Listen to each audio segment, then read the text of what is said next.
Flood victims have other sources of help besides FEMA, and the Pike County School District announces its return to class. I'm Jerry Scott, and this is the Mountaintop Daily.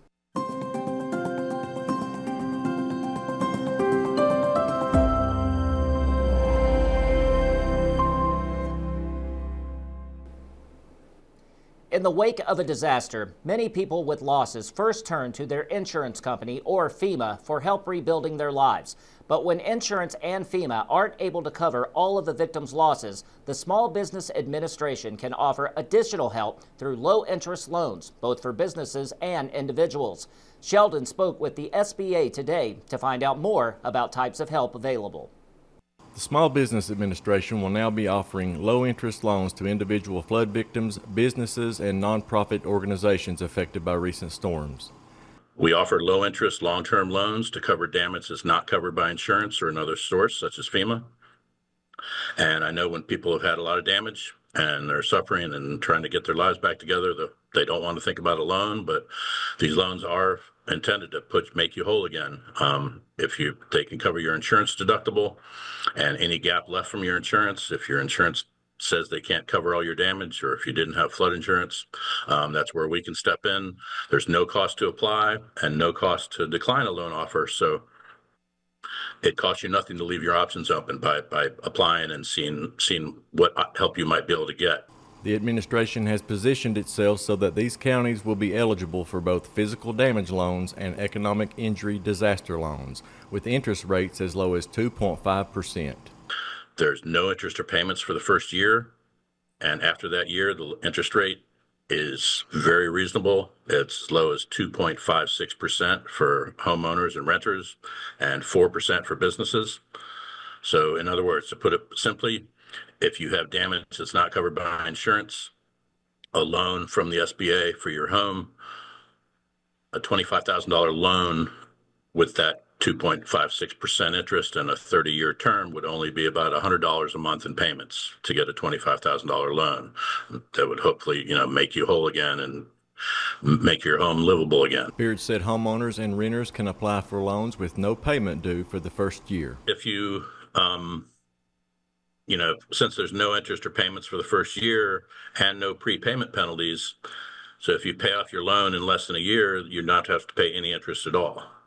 The filing deadline to return applications for physical property damage is April 25th of this year, while the deadline to return economic injury applications is November 24th. Reporting for Mountaintop News, I'm Sheldon Compton. The Pike County School District has announced its plans for students to return to the classroom, as well as how the district will make up missed time. In a letter to parents, Pike County Schools says it will now return to class on March 10th, making 3 full weeks missed due to the flood, in addition to time missed due to snow and ice earlier in the school year. The district is also canceling spring break and will begin adding 30 minutes to each school day. The additional time each day will not only allow the district to make up missed time more quickly, but it will also allow the district to take advantage of a bill currently in the legislature, which appears headed toward passage. Under state law, students are required to receive 1,062 hours of instruction over the course of 170 school days. House Bill 241 would allow the Commissioner of Education to waive up to 5 school days for districts that would not be able to provide the instructional time by June 4th. However, districts that do not extend the instructional day are not eligible for the 5-day waiver. As it stands now, Pike County students are now scheduled to be in school until May 30th or June 2nd. However, that could change if additional days are missed. Coming up after the break, Goodwill is doing its part to help flood victims. We'll tell you what they are offering when the Mountaintop Daily continues. But first, sports and weather.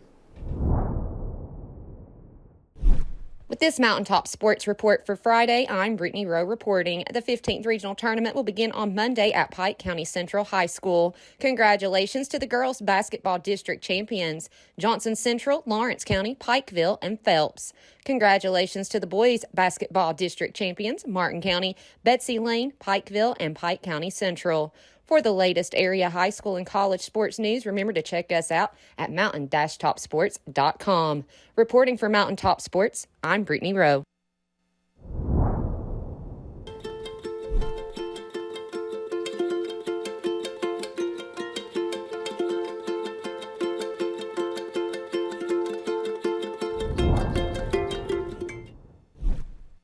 What makes Appalachian Wireless different isn't just our reliable service or great deals, it's our people. Whether it's helping you find the perfect plan, the latest device, or just answering your questions, we're here for you every step of the way. Our amazing customer service and sales teams are right here in your community, making serving you personal. At Appalachian Wireless, you're not just a customer, because we know you. We are you. We are Appalachian Wireless. Goodwill is doing its part to help with disaster recovery by offering store vouchers to flood victims. Nick spoke with a company official to find out more. Goodwill has been contributing to flood relief efforts by offering family store vouchers that are redeemable at East Kentucky locations. They will be providing one voucher per household to families that are eligible for as long as there is a need in the region. Mountaintop News spoke with Goodwill East Kentucky Regional Manager Anita Holmes for more information. We have opportunity centers, and so we have been reaching out to people who have lost their homes. They are helping with housing for our employees. And they can also go to the community center if they need help, like with community action or with vouchers for clothing or other items in our stores. Anyone that has been affected by the flood, and it does qualify for the vouchers, it's like one per household, and they can get clothing or household items or anything that's in our stores to purchase. It's Pikeville, Paintsville, Prestonsburg, Hazards, but we will honor those if somebody, say, is in Barberville or had an issue, or they have to go to the Williamsburg. If they're staying with family, but they've lost everything, but they have the vouchers, they may use them at those stores. Goodwill has prioritized community outreach and charity during this time of crisis. The Opportunity Center in Pikeville has additional resources for affected individuals. We were actually there day before yesterday. We were there on Tuesday and spoke with a family who had lost their home, lost their vehicle, and Goodwill was in the process of getting them vouchers for items. They had got to the community outreach and also set them up with somebody who could help them,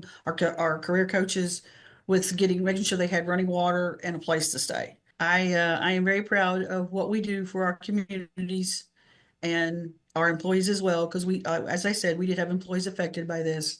And Goodwill has always been there. They're there to help. They're a phone call away. Reporting for Mountaintop News, I'm Nick Collum.